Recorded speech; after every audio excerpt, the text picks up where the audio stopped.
I'd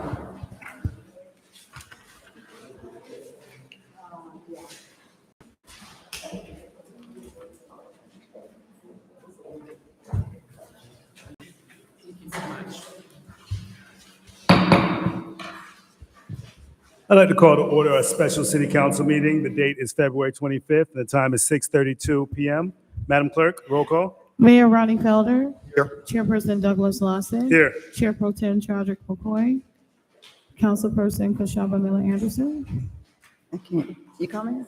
President, you're kind of muffled. I can't really hear you. Councilperson Shirley Lanier. Here. Councilperson Glenn Spiritus. Here. City Manager Jonathan Evans. Present. Acting City Clerk Deborah Hall McCullough is present. City Attorney Don Wynn. Here. Mr. Chair, you have a quorum. You may proceed. Thank you. If we can have a moment of silence followed by the Pledge of Allegiance led by Ms. Miller Anderson.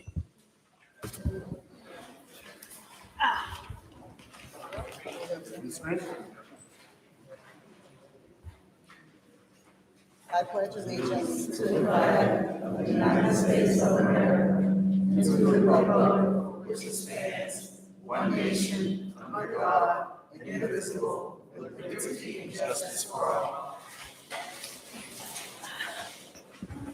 Any additions, deletions, substitutions? Disclosures from the board? Mr. Chair? You recognize. Yes, I'd like to delete and withdraw my nominations for the Housing Authority Board until after the election. I can't hear. Walter, the sound, but I believe Mayor. Can you hear me?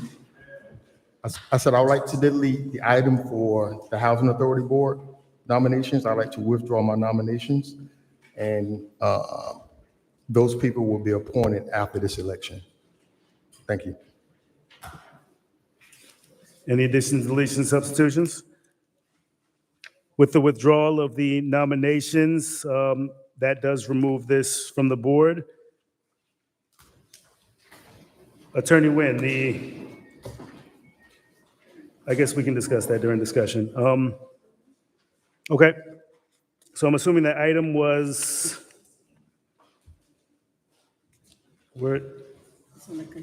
it's on consent? 2A. Oh, here it is, okay. Got it, so I was gonna move that from consent anyway, so that has been, I guess, deleted off of the agenda since we don't have any appointments or nominations from the mayor's office. Any additional additions, deletions, substitutions? Motion to adopt agenda? So moved. Second. Motion been made and properly seconded. Madam Clerk? Councilperson Lanier. Yes. Councilperson Miller Anderson. Yes. Councilperson Spiritus. Yes. Chair Lawson. Yes. Unanimous vote. Thank you. We have no consent agenda. We're gonna go on the regular agenda. Discussion by the city manager, 13A.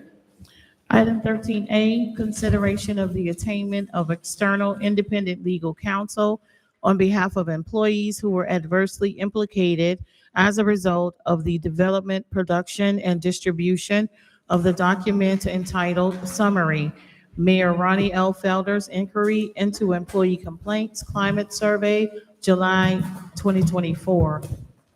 Mr. Chair, we do have comment cards for this item. The acceptance of the cards is now closed. Thank you. You're welcome. So moved. Second. All right, so we're looking at consideration. This is a continuation of a previous item that was under discussion. Discussion from the board? Or do we have any presentation that wants to be brought to the board? Mr. Chair, members of the board, Recognized. if it's your pleasure, we can certainly get into the specificities, but if it's the desire of the board, how you wish to proceed. I'm not sure if the board had any questions. We can do discussion, because we did do a full discussion about this at the previous meeting. So if the board wants to have any questions or concerns for staff, Mr. Chair? you're recognized. Okay. Ms. Nguyen, if this resolution were to pass, will there be a restriction on the ability of the legal counsel to come back and represent these people and sue the city? That would be included in the contract for legal services, that whoever we retained to conduct the inquiry on behalf of these 6 employees would not be able to represent them in a future proceeding against the city on this subject. Mr. Chair, Recognize. will that include their law firms as well? Yes. Okay, thank you. Okay. Additional discussion? Chair? Public comment? Go ahead. Recognize. One more question. How much money did we spend on the 30 employees and the original investigation? A little over $65,000. And that was for 30 employees, correct? 33? So this should be substantially less? We would hope so. I'm not sure, and again, I would have to have conversations with whoever we decided to retain, whether or not they would only review the actual report that was issued, or whether they would feel it necessary to either read the transcripts or listen to the audio tapes. And that would take considerably more time, and therefore more expense. Okay, Mr. Chair? Recognize. Okay, so I understand that there's 3 sides to every story, and the mayor said that at the last meeting, and I agree with him. We do understand that these people, employees, did have the opportunity to speak with the original counsel. Of course, we learned that it was after the fact, after the OIG report. Is that when they were asked, or were they given that opportunity before it was given to the OIG? All employees had the opportunity if they wanted to, Okay. before so- the report was issued. Right, so this is kind of after the fact. The OIG already acted and submitted a report. I know the OIG can amend the report. The OIG said that to us. They can? The OIG was not involved in this report. Oh, no, in this report, okay. Right. This was the mayor's report and the independent counsel. And the independent counsel, would we be asking the independent counsel to change or take whatever comes out of this into consideration and add it into the report or amend the report? What is the purpose? No, this would be a supplemental report that would be attached to the original report. So this is like an addendum to Correct. to the Supplemental or addendum, correct? okay. I understand why the employees might not, because of the report already came out and conclusions were made by the council. I do believe, my personal opinion is that council would be able to give a fair and independent conclusion. But I understand that the employees feel that cannot happen. I just want to, I have no problem with whoever the attorney is at this point, but I do have a problem, of course, with the ability to bring legal action, and I have a problem with the amount of money that we're going to spend. I think that, do you have a guesstimate of what you think, Ms. Nguyen, that this might be? Well, for a cap, would it be $30,000? If the other one was 65, would this be 30? I don't As have a a cap? guesstimate because, again, I don't know if they would want to review the audio tapes and the transcripts or just rely on the report and interview the 6 employees. You could start with a cap and we could come back just like we did with the previous investigation. I think we came back to you a total of 3 times. We had the initial for 25,000. I think we came back for an additional 25 and then the final 15 plus.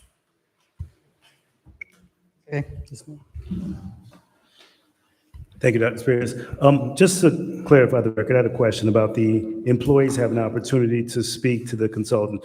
The report was published with the names of individuals that were referenced and acknowledged within the management side, supervisors and different leadership. They had an opportunity, as you stated, to speak before the report was published, because they could have gone to the mayor's office or to anyone else. But if they were named in the reports and it was published, they were then given an opportunity after it was published? At one point, we did give them the opportunity if they wanted to speak, and as Dr. Spirit has just acknowledged, they did not believe that they could receive, if you will, a fair shake or a fair. But no, just for clarity, that was after it was After. published. So I just want to make sure the Well, record's clear. Let me clarify. Yes. All employees were given a notice that this inquiry was being conducted, and that if they wanted to, they could voluntarily contact the mayor's office and meet with them. After the report was done, then once some of those employees were named, they were also given the opportunity, but they decided that they didn't think that they would have a fair representation, if you will. Right. And that's why we're where we are today. Thank you. And that was my concern. So just for clarity, my concern is that we had individuals named in a lawsuit or in an inquiry that was clearly stated for the city morale of employees. They were named without an opportunity to respond to the inquiry, and that's my only concern. And that's why I would want to see for another council to come in, give them an opportunity to address the concerns stated. I'd like for them to read the transcripts or watch the audio so that they can have a full depiction of how these employees' perception. If they want to interview the employees individually, to have that opportunity in addition to the video audio, and then to give the individuals that were named an opportunity to actually see, so we can get a full report. We don't have a clear vision because as Dr. Spirit is, and I believe Mayor Felton said in the previous meetings, there's three sides to every story. So I don't want to discredit or feel like we're discrediting any of the employees. It's been referenced from this board multiple times that we're not considering the employees that were named. We're not looking at the integrity of what they've done, but we also have leaders, directors, individuals that were named in an investigation that also have been discredited. So I want to get a full understanding, get a full perception of what's happening so that we as a council can make an educated, informed decision. That's the only reason that I've brought this as a special meeting tonight. I would have hoped to have this resolved at the last meeting. So if we can hear from public comment, and then we'll go into possibly whatever other discussion needs to happen. Yeah, Mr. Public Chair. comment for this? Mayor, you're recognized. Yeah, I want to just add to that. Something was said the other week that this report got out to the public. Mayor, hold on one second. The sound is real bad. Like we can't hear him at all. We got to speak up. Right. I'm in the mic. Can you hear me? Can you hear me? I ain't gonna kiss it now, Walt. Something was said last week about this report being leaked. I can tell you, as the charter stated, I gave this report to the city manager and to council, then to the city's clerk's office. So how it got leaked, I can't tell you, right? I believe the employees would have had an opportunity again if the charter was being followed. Right? I did the investigation. It said, turn it over to the city manager, turn it over to the council. I did that. The next step has never been taken. The investigation of those should have came from the city manager, where he investigated, got with those employees, got a lawyer to talk to them. We're 600-700 days later fighting this, and nobody has held, again, it's chain of command. It's a process, right? If you look at it. And so, if the investigation was done 600 days ago, we wouldn't be here because that attorney from the city manager's office would have interviewed those people, and it could have became an investigation. So, that's, I heard somebody say it got leaked. I didn't leak it. I can tell you that, but I did what I gave it to y'all, and I gave it to the city manager, and then we gave it to the city clerk's office. So I don't want that. I just want to address that. How it got leaked, I don't know. I did what I was supposed to do, but again, we're still faced here today. 2 months later, 2 months ago, the city manager was given the task to get an attorney. The question was asked to legal, to myself, from Councilwoman Miller Anderson. We said Mr. Evans will take care of it. We're sitting here today trying to figure out. Now, I do want to note, Attorney Nguyen, we're not in this this is not a name clearing, correct? No, it's not. It's an extension or a supplement to the inquiry. Okay. Thank you. So, and to follow up with that, Mayor, that wasn't my concern. I understand that was some residents' concern and some possibly individuals' concern, but that wasn't my concern with the investigation. The investigation not being leaked is that it was not complete prior to it being released to anyone. I didn't even get a chance to see it because I know the mayor was adamant about he would get it released when it was ready. And that's my concern. It wasn't ever ready to be put out for public consumption. And meaning an inquiry needs to give all parties an opportunity, similar to what we just saw at the OIG, when they gave all parties an opportunity to give their response and an inquiry. So just interviewing employees and then handing it to the city manager didn't give fair or due process to any of the other individuals named in the inquiry to acknowledge it before it was released to the public. So I think that's where I have an issue with it was released, leaked, or whatever happened prior to it being complete. So at no time should it have been released until everyone had an opportunity to speak on the inquiry, and then we could have discussed it as a council and then also move forward. But the charter says that you give your inquiry to the city manager. You chose to release it to him prior to having everybody get an opportunity, and that's where I think we had some shortcomings. Mr. Chair, Mayor, you're recognized. you just stated I did what the charter told me to do. Absolutely. Never, Right. And never so question that. let me go here. I released it to you guys too, city council. So you did have an opportunity to look at it. That's not true. You had it along with the city manager. So you both had an opportunity to look at the report. Now, how it got leaked, I can't tell you that. But if we followed what the charter says, when I gave the inquiry, he could have called the investigation immediately. He could have called the investigation and we could have got past this. But again, there's no account. Nobody wants to be accountable, and I get it. So let's move on. I don't get it. I think we're all accountable because I'm here on a late night, sitting here with the board after a special meeting after the last council got no quorum. So I think we all care. We want to get to the bottom of it, and all of our residents are here as well. So we all care about it. We're all on the same page, and we want to hold accountable. So that's why we're here tonight. Mr. Chair. Dr. Spirit, you're recognized. So in my opinion, and I believe that these employees should have the opportunity to put their side of the story on the record. I just believe that it's very important that the same independent person that's doing the report get that information and have the opportunity to take that information and revise the original inquiry report. And then it can go to the city manager, as the mayor said, for an investigation if necessary at that time. But I have no problem with the employees having counsel. I just believe it should be the same independent counsel that did the original report, so they can amend the report if necessary based on statements being made. Because now what you're going to have is you're going to have information from two different sides. You're going to have the side of the exempt employees, and then you're going to have the side of the civil service employees. And you have two different, you're just going to two different places. They're not being merged, and no one's being able to give a real opinion, looking at both sides to the mayor, and then he can give it to the city council and the manager. So I just think that there's a break in the chain, and I don't think we're going to be getting a real substantive report based this way. I mean, these people could just write down what they want right now on a piece of paper and hand it in. It would have the same effect, really, because you're not going to have a full report being reviewed by an independent counsel and making recommendations. So, it's two different areas. So that's just my position. Thank you. Thank you. And with all due respect, Dr. Spirit, my concern with that is that this investigator in this inquiry released the report prior to actually giving all parties an opportunity to review it. So I would not feel comfortable with going with that same investigator. They did not do their due diligence and process, and I believe the report was flawed from the beginning. I do hold Mr. Evans accountable for what we're in this position because he has the opportunity to review, to interview, and to speak with the employees. But when we're, as a board, infield attacking, when the mayor has felt like he's not being heard and he did an investigation, I understand all of that. Our goal is to get to the bottom of it and to move forward as a city.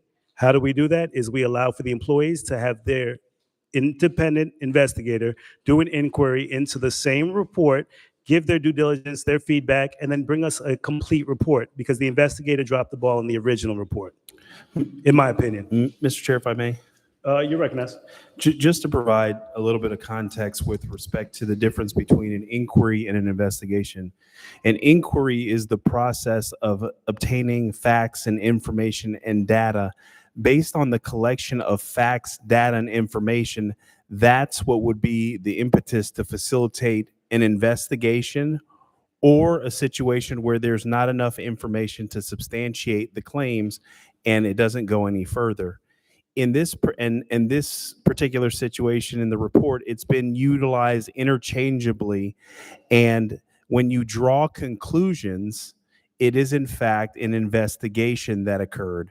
And so I don't want us to mix words. Additionally, we have process and procedures in place that if an employee feels aggrieved or there are concerns or their issues, some of the individuals that are contained in this report are represented by bargaining units, and you have to follow the prescribed processes when they are represented employees.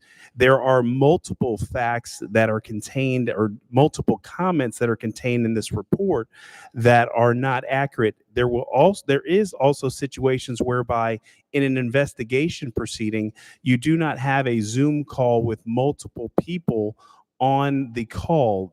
The person that is part of the discussion, they have an opportunity to talk with the investigator concerning the specific instances.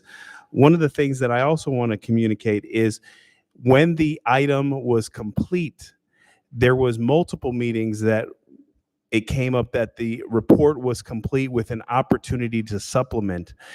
The individuals that were contained in that group felt that it was not proper for them to participate in a process that drew conclusions, impugned their characters and reputation, and was not concerned about what their particular side is.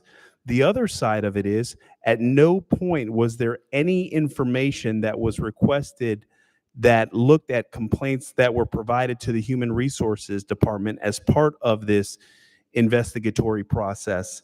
And so as we look to move into another phase of this particular situation, I do want to make sure that when the report was finalized, if there was a situation where I would launch another investigation when the comments were about members of administration, it made conclusions about myself, and it made conclusions about persons in the agency, that's where the concern came. And that's when I started asking questions that in the event that you have an investigation and you have identified a target is provided information that is able to refute or rebut the information that's contained in the report. Those opportunities were never provided. That's why it is a request on behalf of the city manager's office to hire independent legal counsel for the manager's office to look into the complaints and the concerns that were provided by the individuals whose reputation and character were impugned as a result of this report. I think everybody wants to make sure that the information is accurate, that there's data that backs the information, and it is not something that is hearsay. This particular report has absolutely lingered on, and there are components that are contained in this report that has cause for significant managerial challenges in the agency. So we certainly want to put this behind us and come to a conclusion with what the facts and the information contained is. And so I did want to make sure that we have processes in place that if an employee has concerns, there is a process that they go to. If it's with their immediate supervisor, if it's not, they can go to HR. There are resources that are available to them and processes that are available to them in the event that there is concerns. In the communication that I had with the mayor, there were no names that were provided as part of him and I's conversation. We have 542 employees in the agency. If I have no names to sit down with those persons to find out what their particular issue is, then it is hard for me to launch an inquiry to find out if it necessitates an investigation into what is being provided. So I did want to provide some additional commentary with regards to that. And then I didn't know the assistant manager if she wanted to provide any additional comments with regards to that. Before we go into additional commentary, I do know the assistant manager wants to come in. I do want to get the public comment in. Let public get to their comments so we can hear. They just. I have one Mr. more Chair, question before we go to public comment. if it would be, would the board indulge Ms. Jacobs the opportunity to speak on comments, because I think it may be germane to this particular situation versus bifurcating it after citizen comments. Okay, Dr. Spiritus and then Ms. Jacobs. Go ahead. Ms. Nguyen, I have a procedural question for you. In the city charter, there is a notice requirement for special meetings. Can you tell me what that is?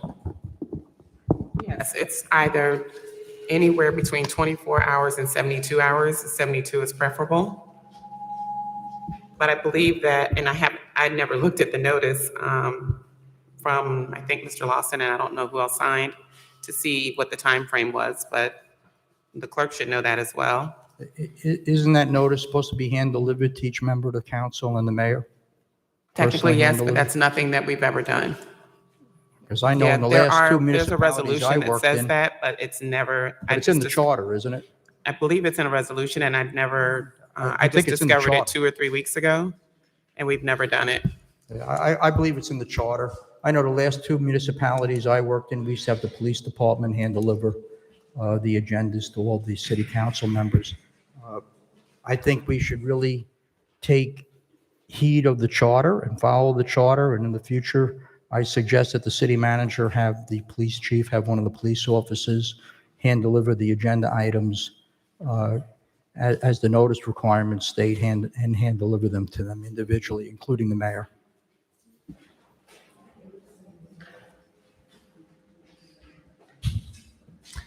Thank you, Dr. Spitas. Ms. Jacobs?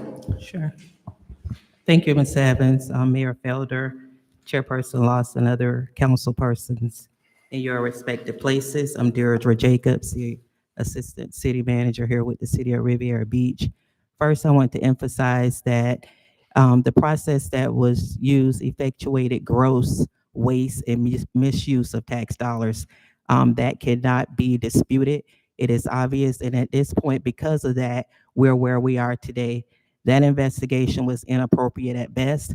Regardless of the legal opinions that you have received, there are other legal opinions that we're aware of that say that it was not done properly, as well as the slander that goes along with it.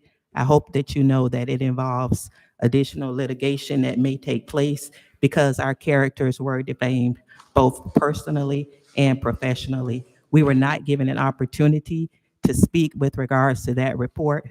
Once it was published, it was produced, it was developed, and it was published without our knowledge. We never got an opportunity to speak to the contents of that report or to dispute any of the materials that were included within it. We're asking you to please consider us for the city to do just as they did for the mayor's report, to provide for us legal counsel through the city manager's office so that we will have an opportunity for due process. Thank you. Public comments, please. Mayor? Mr. Chair? Go ahead. When does legal go through city Into manager? the mic, When does legal go through city manager? We have a legal counsel here. It's in the charter. It's law. Legal can't go through city manager. This is illegal. They're talking about legal representation. That has to go through the city attorney. That shouldn't even be a topic here. And I hope this board don't fall for that. I mean, if it's anything, read the statute. And we just heard that they may have some legal ramifications coming. So that has to go through our legal.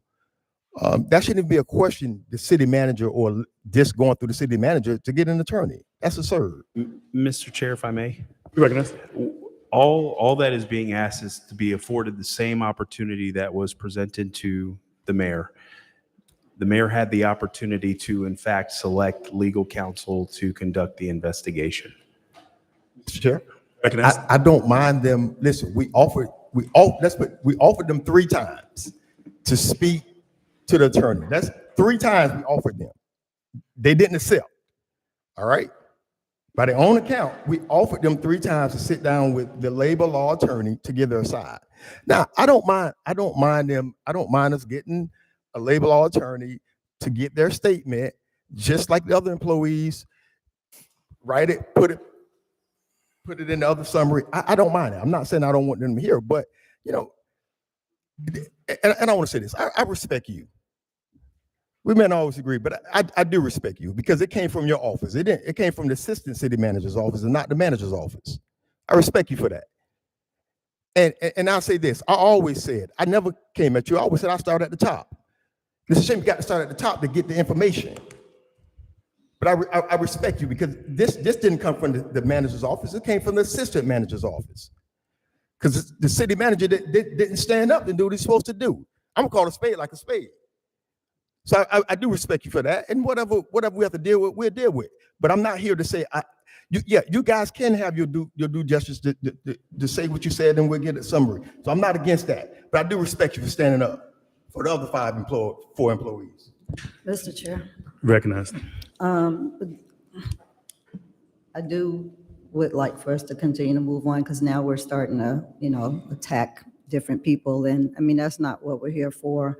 And them having an opportunity to speak to the lady was after it was released. We've already explained that. Ms. Nguyen just said, everyone had an opportunity, all employees had an opportunity to speak to the lady. When it was published, that is when they discovered their name was in it. They were asked to then speak to the lady after it was published. It was already out. And so that is the whole purpose in having another investigator or another legal counsel to complete the puzzle. That was a half-baked report that was released. It was only one-sided. No one is saying that the side that came out is not true. It's just that we don't have the other side. When an investigation, inquiry based on facts, that was not all facts because you don't have the whole complete picture. So it was half facts that was released to the public. And so with this, it just now completes the puzzle to be able to get the other side. And that's the only thing that I'm looking to have done, is to give them an opportunity to be heard and not going to the same person who has already given a conclusion. It's in the report. There is a conclusion. So what's the purpose in going back to the same person who already said what it is? At least in their mind, that's what it is. So how is it going to change? It's not going to change. You don't go to someone and ask them for their side of the story after it's over. The police don't do that. They give both sides. The OIG, they came and presented. I asked numerous times for the legal counsel who did the report to come and do just like the OIG did. I was asking almost monthly, can she come and speak to her report? It never happened.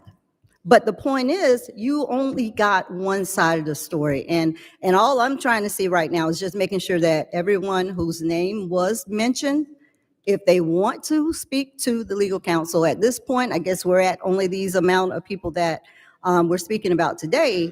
But you have to, in order to do an inquiry or an investigation, even at the lowest level, you have to get both sides of the story. And that is my issue. We did not get both sides of the story. And that's the bottom line. It's not about anything else. I mean, we know anybody can sue. So, I mean, we can't control any of that. But it's already been stated that whoever it is that does it, they can't turn around and then come back and represent them, if they should want to sue. But again, anybody can sue. So, I mean, I don't think we should tie that into what's going on here. Plain and simple, it's about getting both sides of the story. That's it. Thank you. Thank you. Mayor, I'm sorry, Mr. Evans. Mr. Chair, just to provide some additional clarity, when this particular report was released, we did have conversations with a lot of persons that were mentioned in this particular report. And the dysfunction that this report resulted in created for significant inabilities for us to resolve these issues because of how it created for a cascading effect in the organization and in the community for that matter. We saw news story after news story after news story. I was suspended for neglect of duty based on a report that we have all come to the conclusion, drew conclusions based on hearsay and not having the facts and the other side of the story, not even affording those that were the intended targets the opportunity to be able to look at the information and defend themselves. So we had talked about it for a lot of time. We collectively as a group decided to say we needed to do something to bring this forward. And for a long time, we were hopeful that there was going to be a situation where the report would be redacted or retracted, or that the city would say we didn't move in the appropriate fashion as a result of this report, and we're going to resolve the issues so it doesn't result in a situation where employees and administration and the manager's office have to say, we need third-party independent counsel for the manager's office to address these particular issues. So there was significant time. Nobody wanted to see a situation that this particular item is in. And so, again, we are asking for the board's authorization to allow for us to proceed forward with third-party independent legal counsel for the manager's office to address those reputations and issues that were contained in the report. Thank you, Mr. Evans. And just to kind of clarify that, I did uphold the mayor's suspension, Mr. Evans, of your office, because at the time there were some holes in what was happening in our administration. There was a lot of things that was causing for us to be at this position we're at. The mayor did come to you in multiple meetings. I was in multiple meetings in discussion. We need to make sure as an entire organization, I can't fault the mayor for doing the inquiry. What I can fault is the inquiry not being complete. But I do stand on my support and your vote for your suspension. But the inquiry still wasn't complete, but you still needed to actually get a hold of your administration because there's still problems in your administration. I don't want it to be clear. I want it to be clearly stated. I need you to put the work in. And I know he gave you some additional hurdles and issues within your administration that were derivative from the report because it was not a complete report. But that report was completed while there were already issues within your administration. So that's why we started in the first place. That's why the mayor started in the first place. So it wasn't because and I referenced this because I was the third vote that upheld that suspension, and I still stand on that. But I've seen the work and the efforts that you've done since that suspension to try to bring this to a head. And as a board, we're trying to work together. So as a whole, if we can please mute the phones. We are in a small room, guys. Thank you.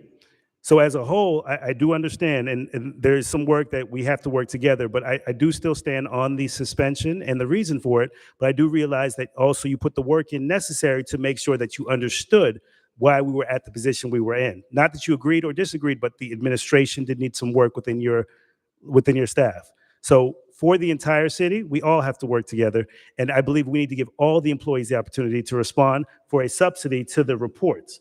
Because Attorney Nguyen did say this is a subsidy. We're not creating a report so that people can file a lawsuit. We're trying to get all the information and make a clear decision based upon this entire board. So if we can't hear from public comments, then we'll have this additional discussion so we can close this meeting. Madam Clerk? Mr. Chair, we have 9 public comment cards. The city clerk staff will keep time. Each speaker will have 3 minutes.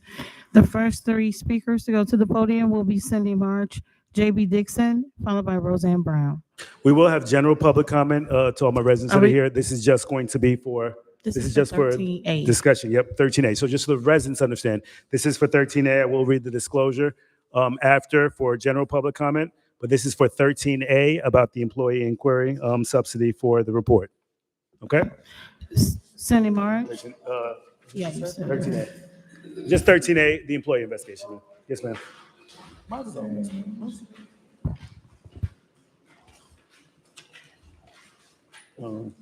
Good evening, council. Good evening. I want a rebuttal from quite a few people, especially Doug Lawson. He was suspended without pay for 2 weeks. And if we had the fair people with honesty and transparency, termination would have been up under your name because you shouldn't even been back here, Mr. Evans. It's time for the board to start holding Mr. Evans accountable for a whole lot of things. I don't care if you have 10 or 15 people in that inquiry that feel like they gonna be retaliated against for whatever reason. I'm not against them speaking on their mind because I've been an employee for over 40-something years. And when you're not treated fairly, it hurts. And then you got to decide whether you want to speak or whether you want to keep putting food on your table to take care of your kids. An employee shouldn't have to come to work feeling that way. And an employee shouldn't feel that way if they named in an inquiry and they don't have the right to speak up for themselves. Where is this same energy from Deidre Jacobs when Lady March was fired? Where is the inquiry from Lanier, from you? You all spent over $1 million to keep from paying $60,000. In federal court, you still was labeled as corruption. So this was an employee she had to go to jail. She had to lose everything. Because Shama Miller, because you threw rocks. Lanier, you threw rocks, and you all covered up for this man. And Deidre Jacobs want to stand here and have so much energy to protect these other employees. Why didn't you protect Lady Marge when she got fired? The And inquiry. you're the one fired her. Ms. Cindy, the inquiry, employee investigation. Mayor, you keep doing what you're doing. Hold your feet to the fire. If you come back here, and hopefully we can get a board that's going to be trustworthy and honest to our residents. Our residents are sick and tired and sick. We looking like a clown up in here doing special meetings. Meetings y'all don't even show up for some time. But then you all have the audacity to call us in for a meeting on a Tuesday night. Really, Kashama? Really, Evans? Really, Lanier? It's time for a change, and the only way we're going to do this is at the ballot box and the mailbox. Thank you for your comments, ma'am. The next speaker is J.B. Dixon, Roseanne Brown, and Julie Botel. Welcome, Ms. Dixon. J.B. Dixon from Singer Island and Riviera Beach. I will try to stick to 13A, beginning with the fact that I don't even understand why there is a question. The mayor was given the money without a second thought, evidently. I don't recall any. And then he hired what, to me, looking at that report, was clearly an inept attorney who then refused to come before the people who had paid her to do an incorrect report, refused to come after she had gotten the check, I assume. It should be no issue here. You paid for an investigation. It was not properly done. You didn't get your money back. People were maligned. It was incorrectly and unethically leaked to the media by the only person I think who had it. And people were maligned in that report with absolutely no warning and absolutely no opportunity for due process. Anybody who has ever supervised large numbers of people know that you're never going to not have one or two disgruntled employees. These employees were sought out by the mayor. And again, the process is already in place. If these people were so aggrieved, they had not gone to HR, most of them. They had not gone to their union. No. But when asked, hey, would you like to come and tell what's wrong with your supervisor? Who wouldn't? You know, and many of them were employees who had been disciplined. No one is ever happy with their supervisors when they have been disciplined. So it is not unusual for them to say what they said, having been recruited, but it is definitely incredibly unbelievable that the people who they accused were not even told that they were in the report and never given an opportunity to give their side of the story. There is no question here but what the city must pay an independent attorney to look into this matter. You paid for the mayor's attorney, and of course, why would you hire back this same attorney who was inept and produced a ludicrous report without consulting everyone who was named? Why would you hire her then to look into the people she should have looked into in the first place? Ms. Dixon, Thank your you for your time comments. has expired.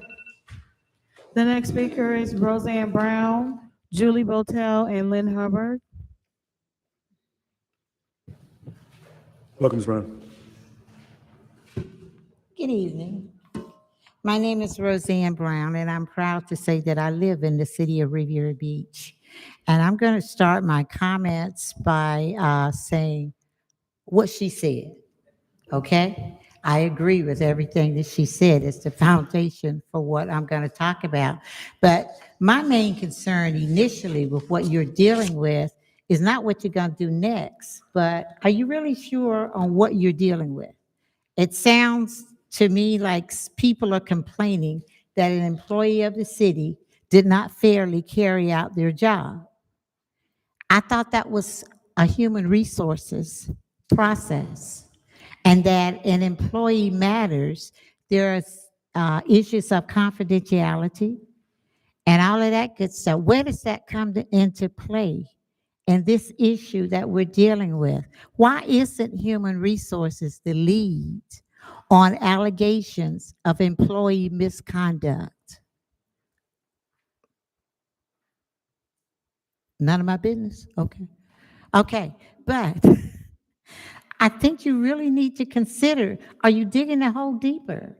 Are you violating some rights with public record, personnel, confidentiality, all of that? I really think you need to look at what it is you're dealing with. And then as you go further in it, that you remember you have to have a balanced situation before you can make some decisions. You know, the teller of the story is always the hero. You know that, right? And no matter, and if you got two folk telling a story, both of them gonna be the hero. So who makes the decision? Well, in this country, I think we can be judged by a panel of our peers and all of that. Are we considering any of that? Are we considering that we are innocent until proven guilty, not guilty until proven innocent? It's just a whole lot of red lights. But I believe the most important one is to consider what you're dealing with and how human resources should be the lead and personnel matters. And that's what you're dealing with here. Yeah, you're dealing with some employee rights, but I think that comes under personnel matters too. You're playing this out in the public. What does public records come into play with this? Y'all really need to stop and take a look at the process that you're following and then start from square one. Thank you for your comments. The next speaker is Julie Botel, Lynn Hubbard, and Deirdre Jacobs. Good evening, Julie Botel, Singer Island, Riviera Beach. I agree with her, and I agree with her too. Thank you very much. I guess I have a bit of a personal story to tell here with regard to this report.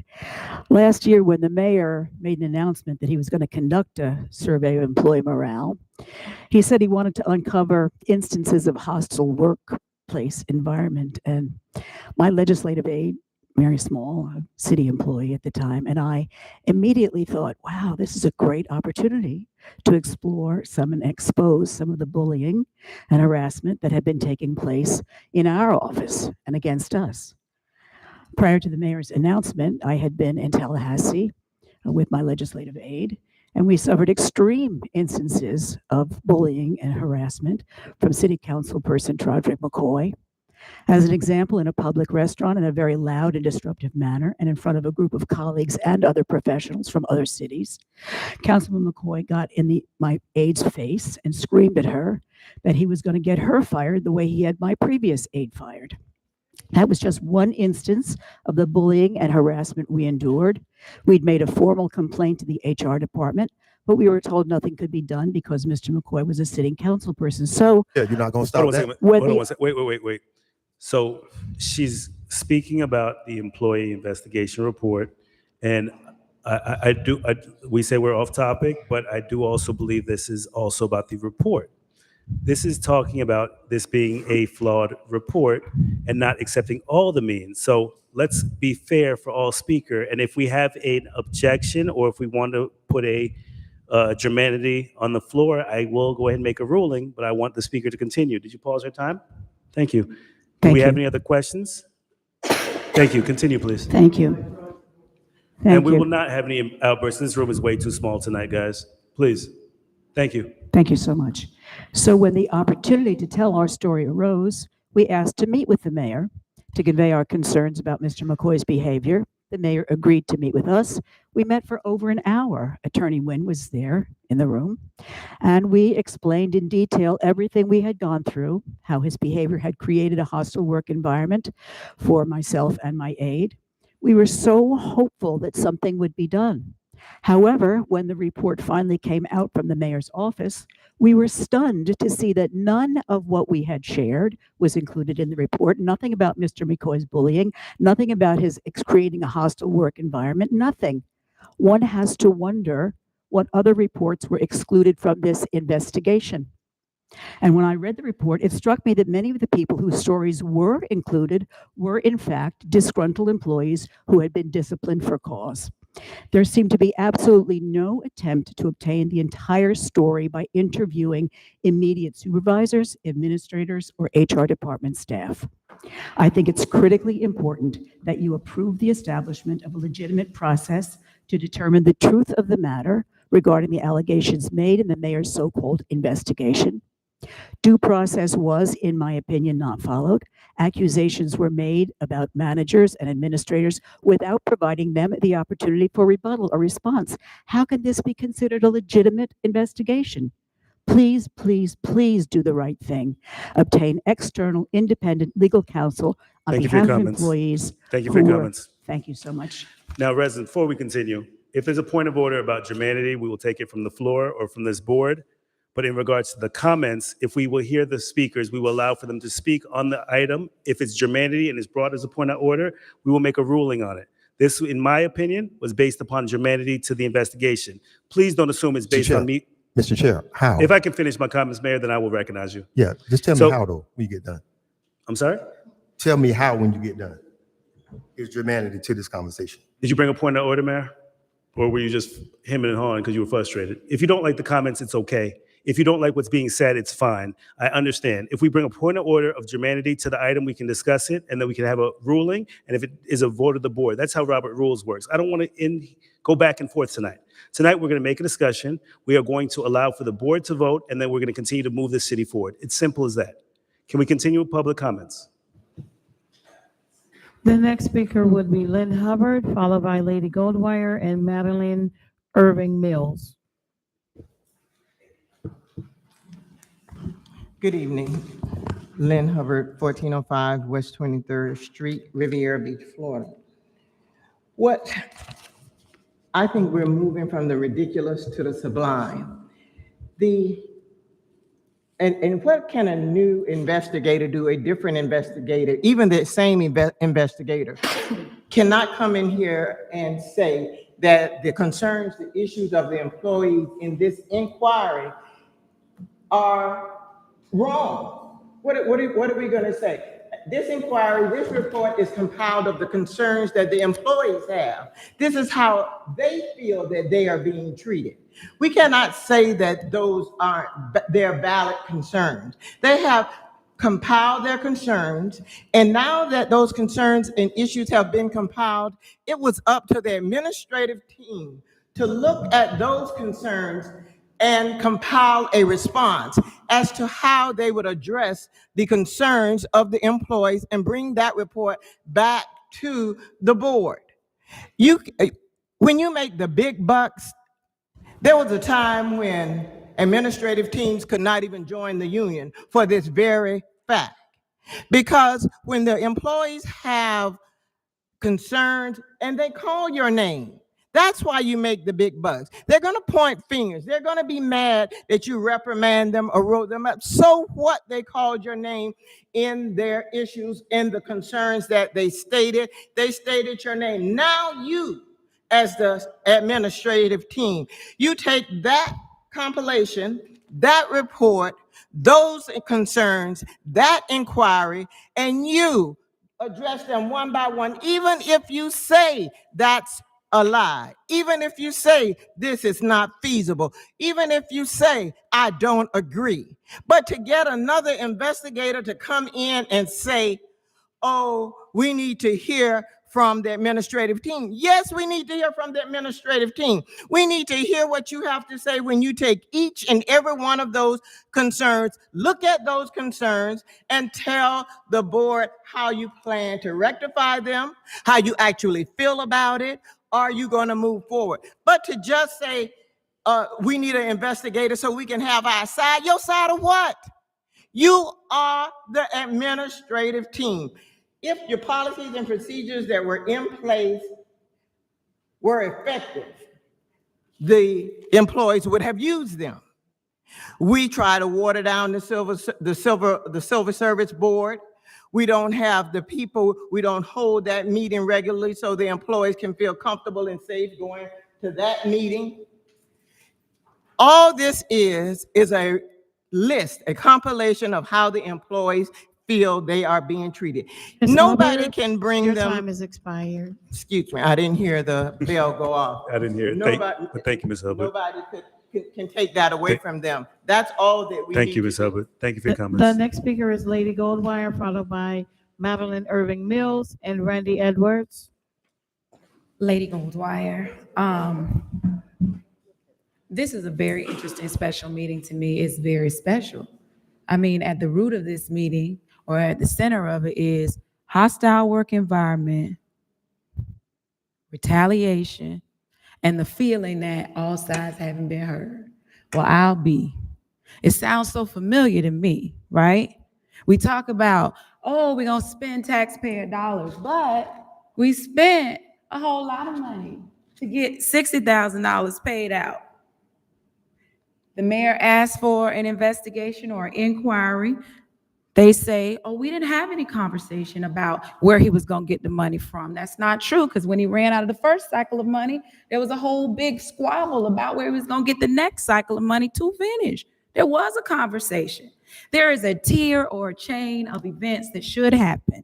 There would have been an inquiry, and had there not been 581 days that sat idle, there would have been an investigation. There wouldn't have been anybody who would have caught the fact that the city manager was investigating himself, because the city manager has investigated himself and everybody else plenty of times. You know how many employees who have talked about being mistreated are not listed in the report? We have little silos, or they reach outside of the box and they say, this is what's happening, but I dare not put myself in jeopardy, my benefits in jeopardy, find myself subject to code enforcement. When we did the recall, it was the most difficult thing in the world to get signatures from people who lived in the city, because they said over and over again, some way, somehow, we will be retaliated against. Now you do another investigation. Let's say you approve it.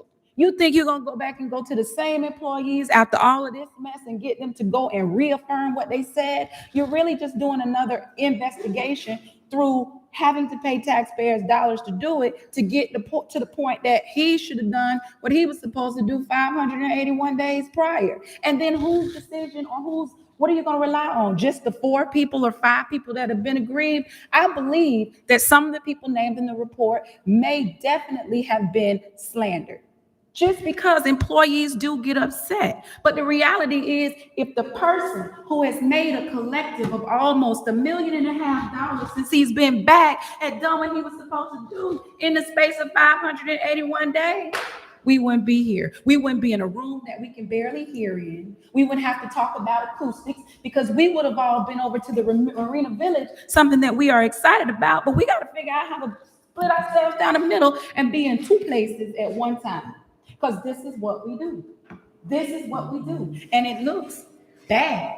We all know that this city, prior to getting a competent HR director, you've had 8. Who are the employees supposed to go to?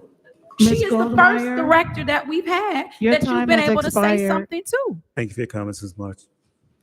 The next speaker is Madeline Irving Mills, followed by Randy Edwards.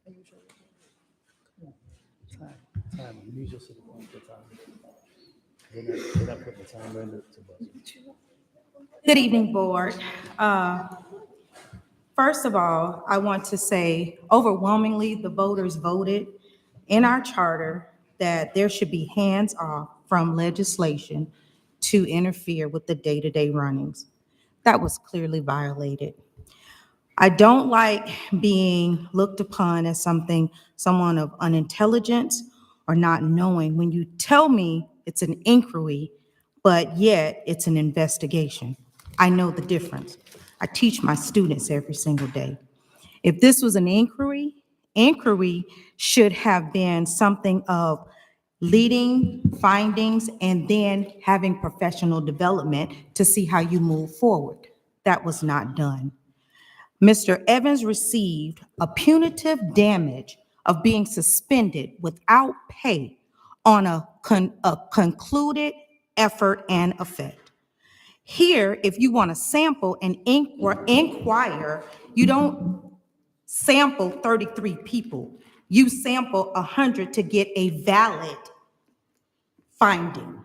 But yet, $65,000 was paid. And people are talking about $65,000.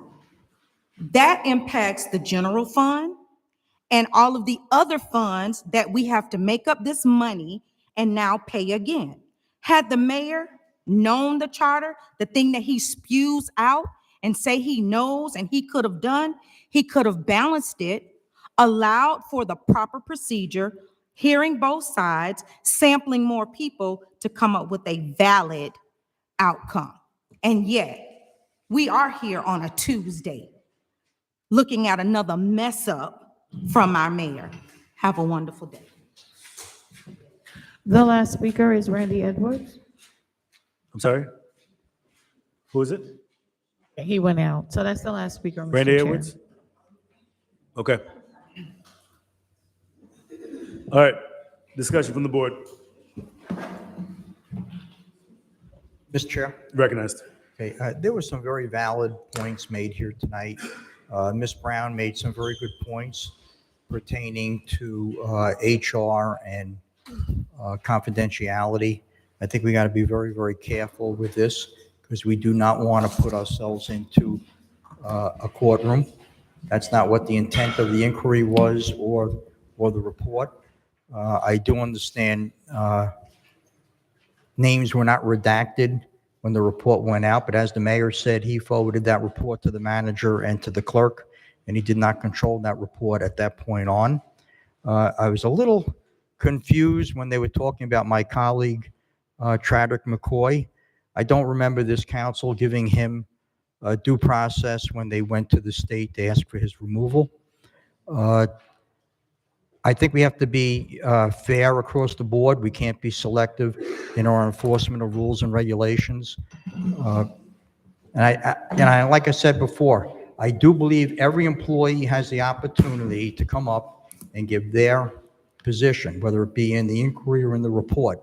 I just differ a little bit on who the person should be doing it. I don't care really. I mean, I would go with the independent counsel. A new independent counsel.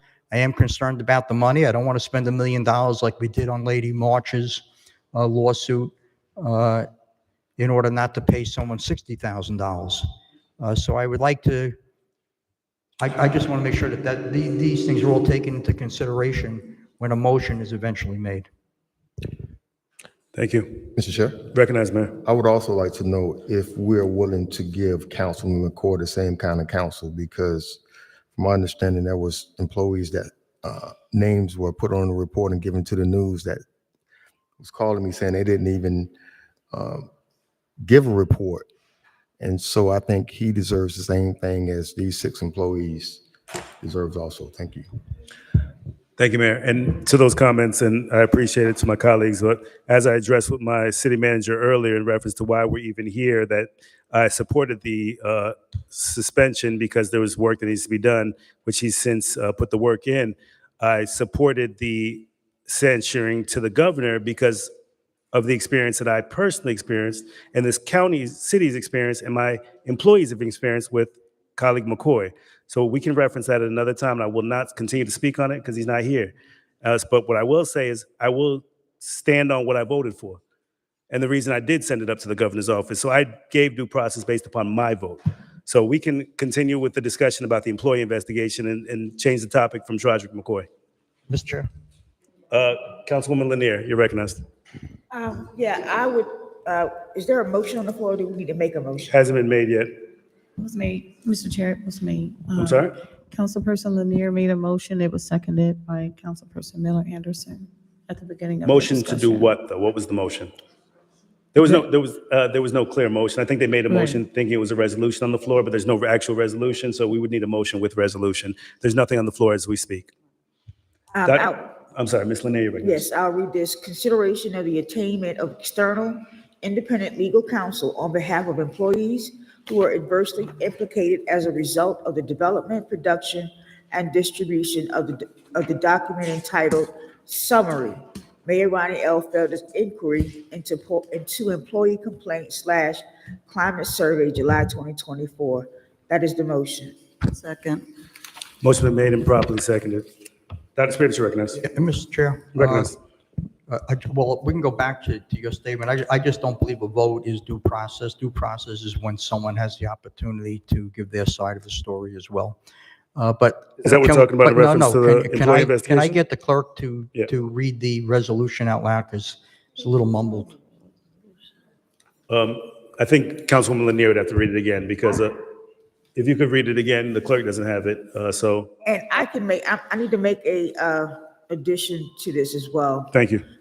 Consideration of the attainment of an external, independent legal counsel on behalf of employees who were adversely implicated as a result of the development, production, and distribution of the document entitled Summary, Mayor Ronnie L. Felder's Inquiry into Employee Complaint / Climate Survey, July 2024, up to the $65K that was spent on the other investigation. That is my add-on. Second with a question. Thank you. And Dr. Spears, was that sufficient? That was sufficient. Thank you, Councilman Spears. The Councilwoman word, Lanier. I'm sorry. Miller Anderson, go ahead. Yes, ma'am. The word, I don't know if we need consider. I mean, I think it should probably be just attain. Okay. And then the other, could we add I think during the last meeting, it was mentioned to have like a timeline, like 30 days to be done within 30 days or something like that we mentioned before, if I'm not mistaken. To have it done within 30 days. Go ahead. Oh, I'm sorry, I'm not the chair. Mr. Chair. So, yes, Attorney Nguyen. Ms. Lanier, can you also amend that, instead of saying on behalf of employees, can it be the 6 employees that were named, and I can name them if you need me to? Because I don't believe you intended to open it up. When we did open it up, we did have 6 employees who requested, and I don't think we want to expand beyond that. So those were the 6 employees that were named in the document? I can tell you who those 6 employees were. So in regards to the investigation, my concern with just naming those employees are the investigation to do a supplement to the report. There may have been employees that were named in the report that did not want to come out or speak out because of who was actually being hired or sustained by the attorney. So they may want to come back to the table to have some of their concerns addressed. So if we're going to name the 6 employees, we can, but I just want to make sure that my colleagues are clear with that.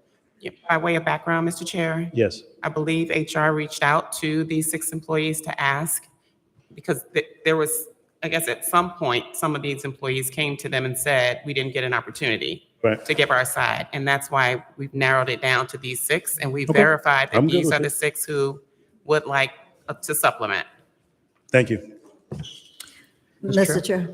Dr. Spears and Ms. Miller Anderson. Okay, I believe when we did the first inquiry, it was a $25,000 for the council, and then when we reached that point, we came back to the council to add additional money. I think we should do the same thing, 25,000, and then if we need more money, come back to the council for more money. That's just my recommendation. Thank you. Ms. Miller Anderson? Residents, please, in the back. It's carrying up to the front. It's a small room. Thank you.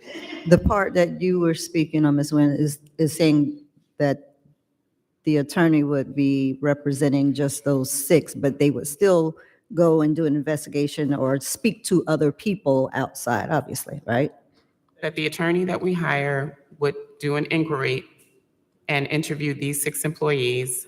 Also, either read the transcripts or listen to the audio tapes that would be at that attorney's discretion, and present a supplemental report. And we would not go outside of these 6 employees. Okay. And again, I don't know if, for the record, you want the 6 employees, they don't need to be included as part of the motion, but I don't know if you would like to know who they are or not. I'm fine with it, yeah. HR knows who they are, and so do I.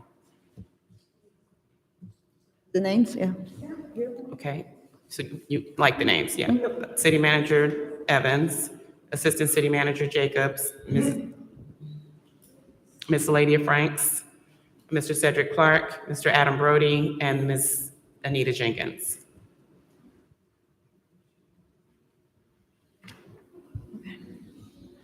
Additional comments from the board?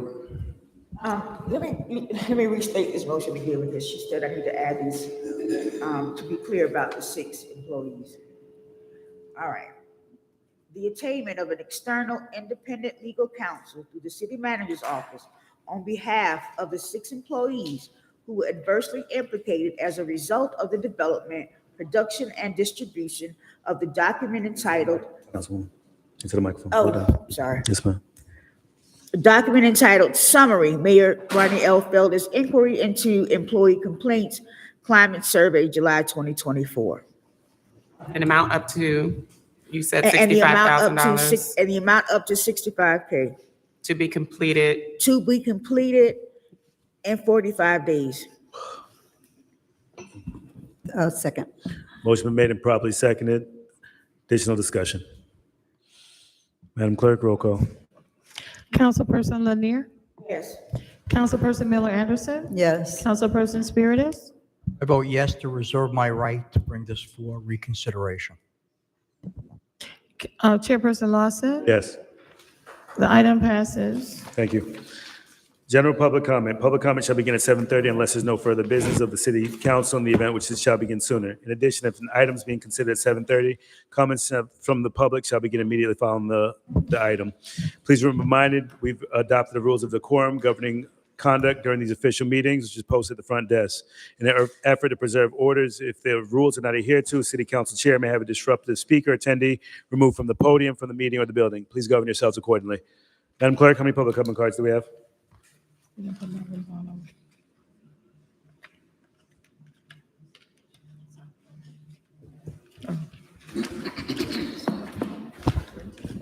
Mr. Chair, we have 13 public comment cards. The acceptance of the public comment cards is now closed. Thank you. The first speaker will be Cindy March, followed by Julie Biltel and JB Dixon. Ms. March, or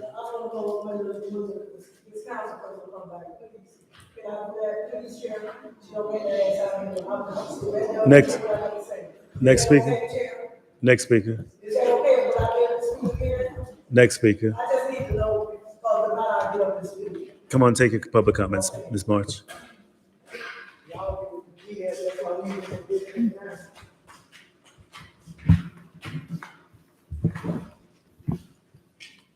Good evening again, council. I'll be rude, I'll be disorderly, because you all be. What's good for the goose is good for the gander, Mr. Lawson. Lanier, you didn't give Lanier no decorum in the last meeting. Because, Shama, you don't need to look at me like that, honey. I can't even stand to look at you. Glenn Spiritus was called a coward from Lanier, and you did nothing. You did nothing, Lawson. And I know you can go back and you can get the minutes in public records. She called, as he walked out the door, oh, he's a coward. Anybody is a coward and a deceitful and conniving, a big liar, is nobody but Lanier. You are wasting all of this time. You know what I want to happen when the next boy get up here and you're not here, hopefully and prayerfully? That each person take a drug test. Each person. And if they pass it, do it randomly. Then we don't have to worry about the corruption in the city of Riviera Beach no more. I need you all to stop covering up for Evans. Period. Point blank, simple as that. He might have some good in him, but he got a lot of bad in him. And you yourself, years ago when it was a runoff election for mayor, you came to me at Rafiki Tiki. I want Evans' seat. That's whose seat I want. Doug, you have really disappointed a lot of us, not being trustworthy, not being transparent. And I was woman enough. I can be the bigger person, and I was. I called you because the disrespect this lady had displayed at one of the meetings. I was on 101 after work, after I went back home and watched the rest of that meeting, and you gave me that meeting. And you threw Evans up under the bus. Period, point blank. But then you get in here, you have a straight face, like you so right. God does everything for a reason. And I pray whatever you do in your future will be successful, but with honesty and transparency. Let this be a wake-up call to you, because E. coli take care of his own E. coli. And you has not been fair to us, Doug. At the end, you have not been fair. I can speak for me, and I'm quite sure quite a few other people feel that way. This woman has been very despicable with her attitude. I'm exposing her because she needs to be disposed on March 11th. So I'm asking everybody to vote for Cedric Thomas, whether you do it in the mailbox or at the ballot box. Tragic McCoy, you have a problem with him. He articulates very well. That incident that you caused it on your own, stopping him from speaking about the water. You cannot think a man gonna let you take their manhood and you ran up in Tragic McCoy's face. Period. Point blank, simple as that. I'm so glad. March, your time is expired. Thank you so much. Thank you, Ms. March. The next speaker is Julie Botel, followed by J.B. Dixon and Alicia Parrish. Thank you, Ms. Botel. Okay. Next. J.B. Dixon, followed Ms. by Dixon. Alicia Parrish and Amon. Well, Thank you. I'm not coming up here to excoriate any O. I feel so bad for the city when comments like that are televised and developers see them and employees who have been offered jobs here, especially in leadership, see them and hear the despicable amounts of carrying on that people do. And that is the image they have of Riviera Beach. And it's very unfortunate that there's only about 5 people who make us the laughing stock that we often are, where people actually have said, I watch just to have a good laugh. I would not stand up here and excoriate any of you. I have my differences at times with all of you, but that is not the purpose of public comment, to say, you're a liar, you're this, you're that. It's one's own opinion should only be in the ballot box or in vote by mail. So I would really like the chair from now on to begin to ask for more decorum from people who come up here to comment, because the reputation of this city is unfair. This does not reflect what Riviera Beach really is. There's just, a cabal of people who make us look so bad. So people don't want to work for us. People don't want to develop here. People don't want to live here because of what they see. And I actually congratulate all of you, every single one of you, for keeping as cool as most of you do under those circumstances. Thank you. Thank you for your comments. The next speaker is Alicia Parrish, followed by Amon and Doretta Paul. Next. I'm Alicia Parrish. I'm a lady's twin sister. As I sat here tonight and I listened, I think I'm so disheartened. I'm really upset because I get a chance to get up here and speak. I get to be heard. And that's all these people want. And I want to say on behalf of my sister, a lady of Frank's, she finally gets to tell her story. And I want to thank each of you who voted yes. That's all I have to say. Thank you. Thank you. The next speaker is Amon, followed by Doretta Polk and Lady Goldwire. Good evening, Mayor, Council. First, I want to, can you hear me? Speak a little loud into the mic, please. Good evening, Mayor, Council. First, I want to thank you all for actually doing the right thing. I had plenty of comments, but I definitely want to thank you all for doing the right thing. The 14th Amendment to the United States Constitution guarantees, not might, not if we feel like it, not we need to think about it, but it guarantees citizenship, equal protection. It guarantees citizenship, equal due process. It's not a might, it's not if we feel like it, it's not if it's time, it's literally due due process. Again, thank you for doing the right thing. Thank you for your comments. The next speaker is Doretta Paul, followed by Lady Goldwire and Lynn Hubbard.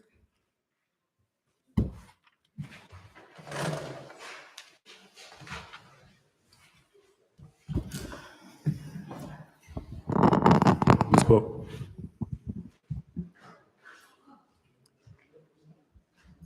Good evening. My name's Doretta Park, and I'm a citizen of Riviera Beach. And I just want to talk concerning the report that was put out months ago. I think each and every one of us in here would like due process. And they did not, as I see it, in a large amount of Riviera see it, these other people did not do due process before it went to the public. In my field, when I was working, incidents that happen, you get both sides of the story. You get anybody who was around the situation when the incident happened. You take it to human resources. If they had a complaint, it goes to human resources right away. Then from there, then if they're in the union, you go to the union. Then from there, risk management. Then the CNO gets involved. Everybody gets involved, but it's done collectively with everybody being heard at basically at the same time when the investigation. A lot of people saying this was biased. They did not get a chance to say how they feel about it. This report brought out stating, oh, I heard this rumor. I heard that rumor. And if you're not in the sandbox, which I've never heard of something like that, and one of the attorneys was listening to some of the council meetings, and they never heard of these terms. We asked for this attorney to come and talk and explain this, and it was never done. And as far as Mr. Spiritus, I don't know if you know this, she was only asking for $25,000. I was in there. Mr. McCoy says, no, I want to give her extra $25,000. That's our taxpayers' money. Our taxpayers' money. So, yes, I'm glad that you all did vote for let them get the independent. I wouldn't want to use this particular attorney if this was me, And as far as Mr. Trojan McCoy didn't get due process, he did this. And you all were there when he did this. You weren't on the diocese then, but he tried to attack her. And two small statured women had to intervene.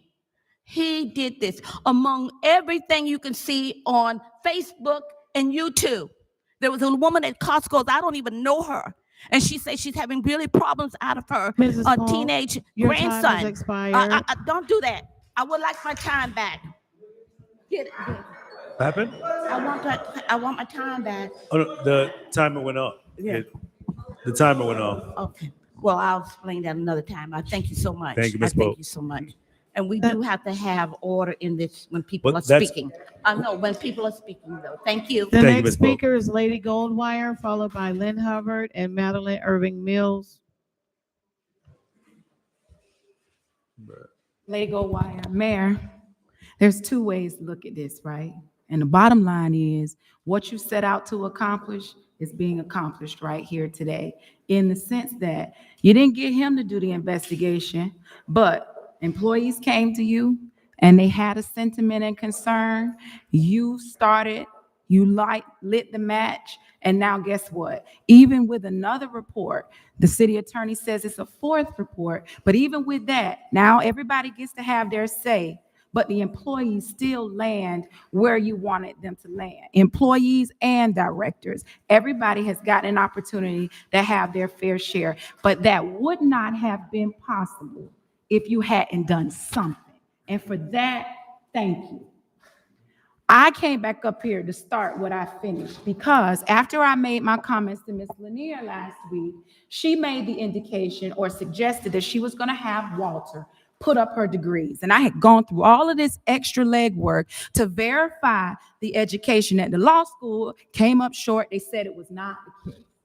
But when she did what she did and said what she said it from the standpoint of, people just go out their way to do all kind of grievous things because they're just ill-spirited. That's not me. Let me tell you what I did do, and it was with the help of Miss Lanier. Miss Lanier published a flyer to correct me on what her education was, and lo and behold, she says, you know what? I had law credits. I didn't necessarily have a law degree. I have a master's in community psychology. The University of FAMU, after having shared that flyer with them, wrote back to me and confirmed. Good afternoon, Ms. Goldwire. Our records show Ms. Shirley Lanier was awarded a Bachelor of Science degree on December 16, 1988. Her major was psychology. No master's degree was awarded. She attended graduate school from fall 1992 to spring 1993, and her major was school psychology. No law courses listed on her transcripts. If you have any additional questions or Ms. Lanier, let us know. I'm saying that you made my life a living hell. When I went through discovery, my lawyers would show me the responses from each and every person. When I just wanted my due. I have a sick son that didn't have any insurance. The only way I got it was through this job because he was 30 and permanently disabled. And when that messed up, it messed me up. I wasn't worried about the job because I could go anywhere. With a vocational education, can go anywhere. I done lost more money than some of y'all gonna ever come across, but you, I wasn't gonna stop. And you ain't gotta look at me because I'm looking at you. You are a liar. Amen. Okay. The next speaker is Lynn Hubbard, followed by Madeline Irvin Mills and Dolores Williams.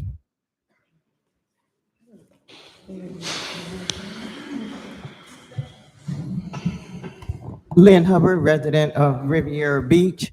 Well, we talk about not defaming and not scorning the counsel and saying all manner of nastiness, but we heard Ms. Dixon come up here and defame the attorney's ability without even knowing the attorney or what she was asked to do.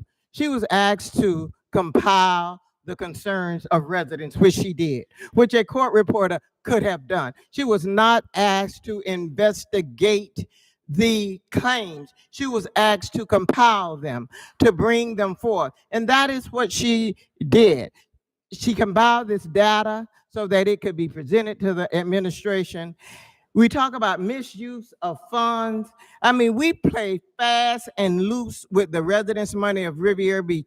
Rather than create any kind of economic vehicle in the city of Riviera Beach, we rather beat the water bill to death and raise it and raise it and raise it, as opposed to putting anything on Blue Heron. We take the prime property and put on public facilities that will not draw us a dime. We will rape and pillage this city. And that's what's happening when we talk about bringing in another investigator. That wasn't an investigator. That person that came in compiled the concern. What is this woman going to do? Type faster or better than the last person? If the next lawyer that comes in does anything other than to compile the statements from the administrative team, they haven't done their work. It's not an investigation because that's what this body is supposed to do. How many lawyers are you going to hire to tell us whether the stuff that is happening is true? That's why you pay the administrative team money. They still are going to have to look into what these residents claim. And chaos, everybody want to use the word chaos to say Riviera Beach is in chaos. When people stand up for themselves, when people speak up for themselves, we want to label it as chaos. We have the right to come up here and say what we feel about how our tax money is being spent. You're not embarrassed when you're degrading the citizens of Riviera Beach, but when we come up to speak up and to talk back, you think that you're in charge of all Black people. And how dare we come up here and say something against what you have to say? Who gives a care? I don't see her All I say is residents come up, speak up. If you are not pleased with what's going on, if you don't say anything, that's where injustice began, at the point of silence. You can't be scared off by a bully. So I just say, continue to come out, speak up in whatever manner you see fit. The next speaker is Madeline Irving Mills, Dolores Williams, and Michael Jordan.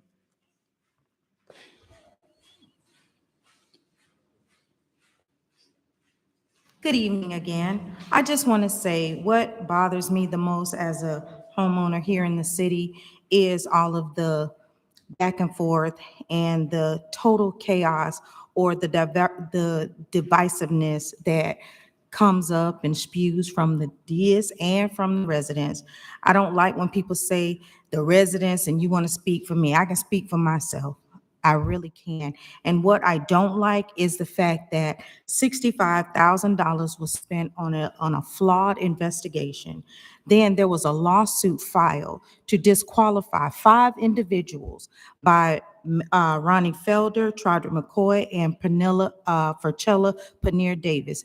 And on top of them, us being disqualified, now they want the city to pay the attorney's fees. Nobody knows that. But we sit here and because of the bickering and the need to get rich off the backs of the taxpayers, the people that we count on the most, we need them to make sound decisions. I don't get the opportunity to vote for myself. I don't get other people who could have voted for me didn't get that opportunity. There are people who sit here and they will walk into this spot. Ms. Lanier, Ms. Miller Anderson, you have fought a good fight. Mr. Lawson, I have learned to grow a great deal of respect for you. Thank you. So I hate the fact that we don't get an opportunity as due process to vote for the person we want, but we will have an attorney that supports this and say, okay, well, let's settle with them, and then they pay their attorney's fees. Our fees wasn't paid. We were disenfranchised. Nobody understands that. Regardless if we were told to pay with a debit card or we should have known better, the idea is everybody wants to come to this city and get rich. Enough is enough. And I hope that you all have your voices heard. Shirley Lanier, District 3, and Bruce Guyton, District 1. The next speaker is Dolores Williams, followed by Michael Jordan and Mrs. Mary Bram.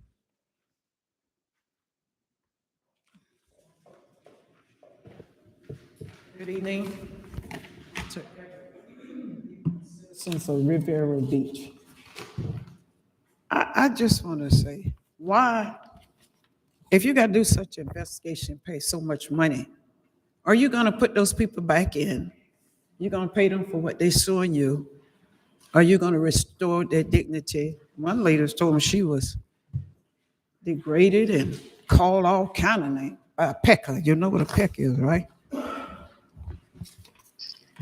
So we want to know what you're going to do. You're going to put them back in their place? You're going to give them the money they're suing you for? You already got so many lawsuits about the water. Why are you having this meeting? If you need to have another lawyer in here and they're going to say fine, different from what our lawyer and the other lawyer they had, what you going to do? You got more evidence of people coming up about, say they were slandered? The mayor didn't give them the opportunity to? Just to hear it go round and around, say he brought about the employees being mistaken care. I've been slandered right here from y'all on this podium up here. Try to be put out and put in jail. I don't want to hear that. Some of y'all talking about people, the mayor didn't do this here and then bring nobody in. Some of y'all up there need to be put down. And I'm going to tell you right up front, I'm going to vote for Mr. Thomas. I'm going to vote for Trodrick. And everybody get up here. Trodrick. He's so bad. He's so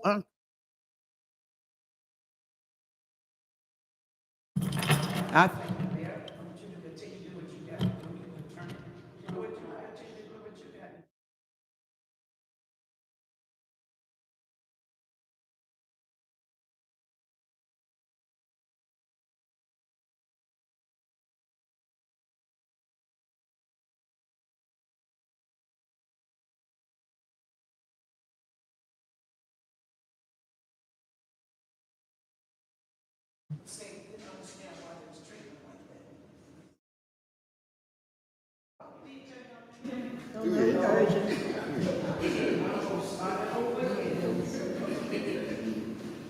Well, I just say again, are you gonna pay those people that's been fired or been slandered and get, starting from Washington DC, we got enough of that for us to be having it here in our city. I mean, it's too much. No rule, no, just say make their own rule. You saw Trump said to that lady from Maine, she said, are you gonna do something? He said, don't worry about it. I am the law.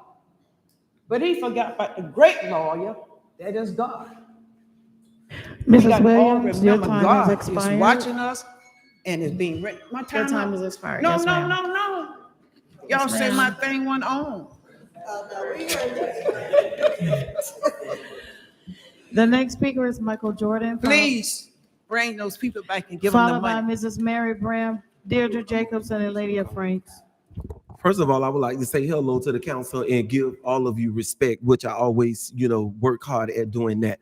First of all, I would like to say it needs to be a lot of improvement with training. This is not to degrade anybody. People need to be familiarized with the rules and regulations in order to govern themselves. Not only that, as far as the young lady that got up and spoke, talking about how people come up and ruin the reputation of the city. The way that you all do business have ruined your own reputation. First of all, I still want to be respectful. You all like to always go at Mr. McCoy. You know I like you, Miss Lanier, and respect you a lot.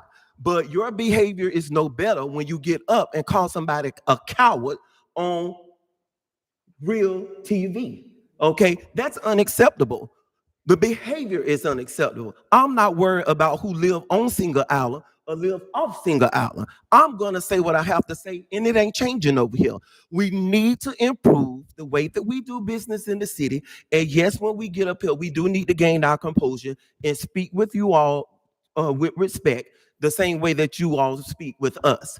But having a personal problem with a person and not conducting business right is two different things. Okay, like I said, playing around with the taxpayers' money. Mayor, I want you to continue to do what it is you do. You don't have to get bent out of shape. People are going to say what they need to say. Don't let that bother you. Just let it roll off if you know you have done what you need to do. And I say that to all other council. Am I still going to respect you? Yes, I'm still going to do that. I'm not going to be disrespectful, but like I said, when you're wrong, I'm going to call you out. I did not like that for calling a person a coward right on the TV. If you don't believe me, roll the tape back. It shows exactly what was said. I still love you and still going to talk to you when I see you. Even if you don't want to talk to me, it doesn't matter. But the business of this city has to be handled right. Checks and balances has to be done. We have to respect you all. You all have to respect us. And like I said, that's all that I have to say. And I'm not worried about what everybody else have to say. I said what I said, and it's facts. Thank you for your comments. Before Mrs. Bram comes to speak, we had a card from Randy Edwards. Is he in the building? Okay, so next will be Mrs. Mary Bram, Deirdre Jacobs, and the Lady of Franks.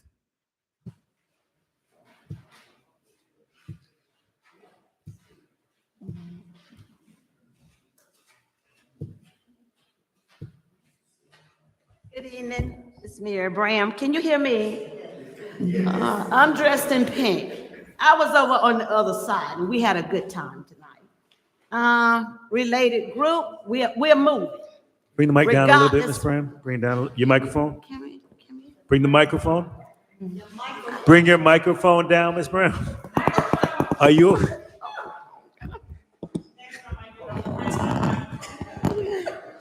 Thank you. Okay. Do I get my time back now? Go ahead and start the time over. Go ahead, Ms. Okay. Brown. Good evening, Miss Mary Bram, Riviera Beach. I was over on the other side over there because we are moving. We are moving. And I'm going to say something tonight here because, see, I'm straight to the point here.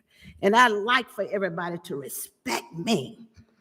And one thing about Miss Bram, she relates with a whole lot of levels.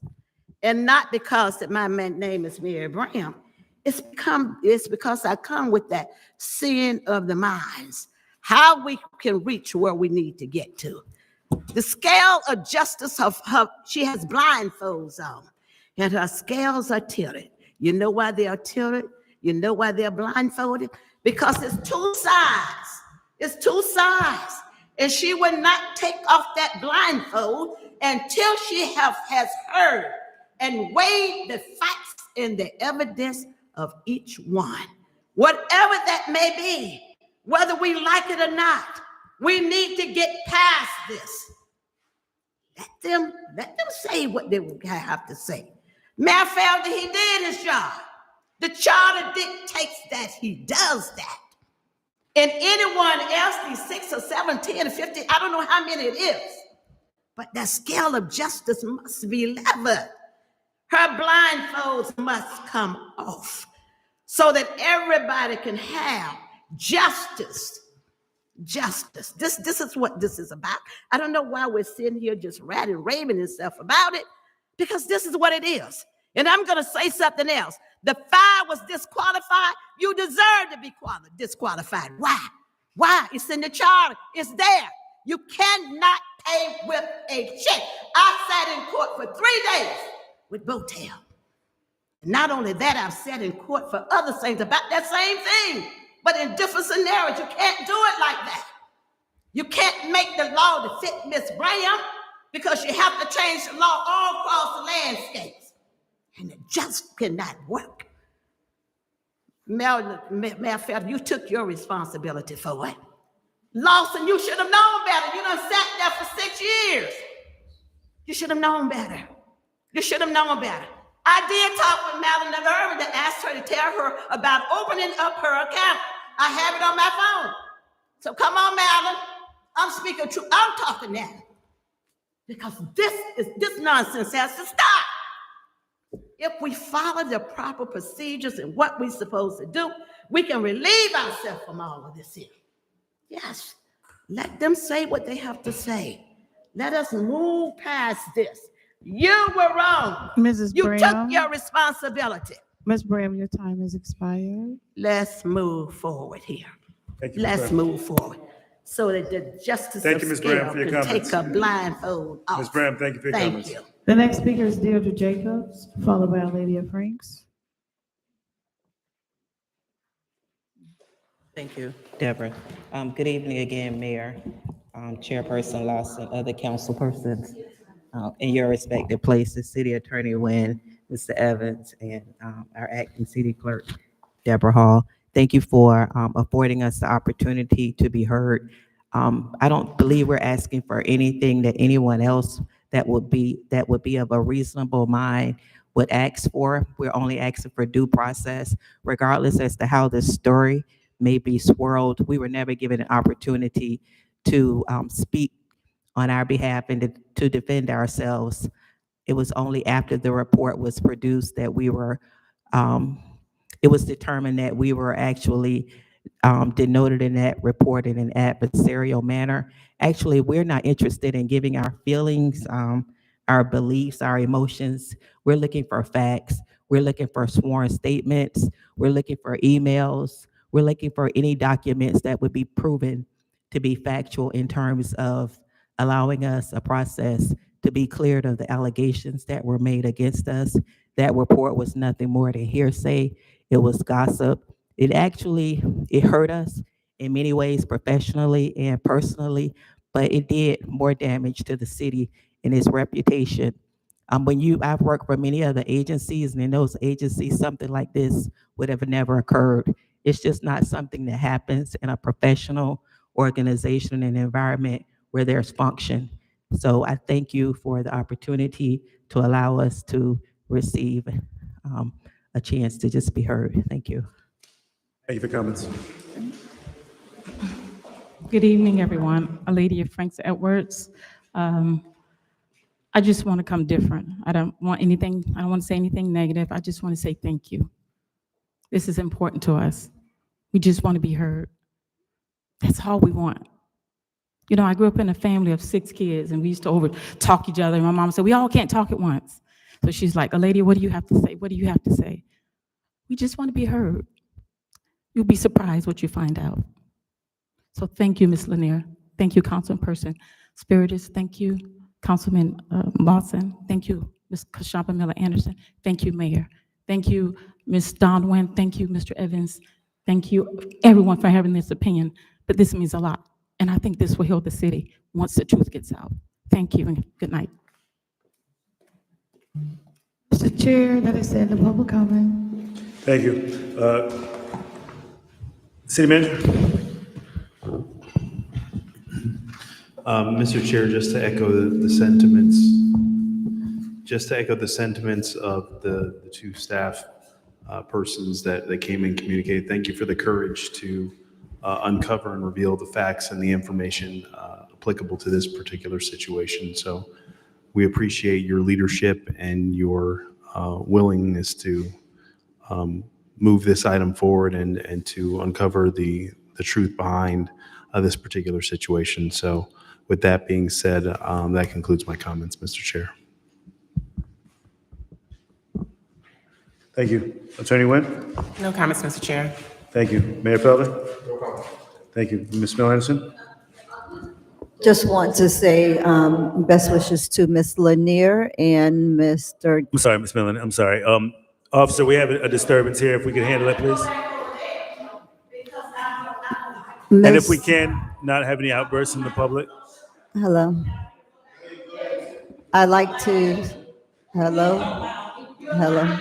Miss, Okay. hello. Residents, hold on. Officer, if we can, please get that under control. Thank you. Thank you, sir. Go ahead, Ms. Miller-Anderson. I just want to say best wishes to Ms. Lanier and Mr. Guyton on their upcoming election. Thank you. Thank you. Dr. Spitters? I just want to mention that we had a wonderful day on the beach this Friday and Saturday with Singer Island Polo. People came. It was a great family day on the beach, and it was a wonderful exhibition. We got to watch Army play Navy in beach polo, and it was a wonderful day. Thank you. Thank you. Ms. Councilwoman Lanier? I just wanted to say that, people come up here, they say all kinds of vile untruths about us, about the public, about anyone. People say lies, people tell lies. But one thing I can say for sure is that I appreciate people getting involved with the city of Riviera Beach and getting involved and let your voices be heard. So continue to let your voices be heard. Thank you. And residents, everyone's here, everyone's following, thank you for the opportunity to serve. This will be my last official meeting as District 5. So I just thank you all for the opportunity to actually lead this community and be a servant leader. I do welcome and want to honor our next district representative, which is Ms. Priscilla Davis-Pinere. Thank you. I look forward, regardless of how we got here, I'm willing to support you in any fashion possible and any need that you have with District 5. And congratulations to the seat. City, thank you so much for the opportunity again. Staff, colleagues, look forward to continue to serve this community for years to come. With no further business. Mr. Chair, I'd just like to thank you for your service to the community over the last few years. You did a wonderful job, and you did a great job serving as chair. Mr. Chair, I'd like to echo that as well. Had an opportunity to be up here with you. It's been a good go. Thank you. Best wishes to you. This meeting is adjourned.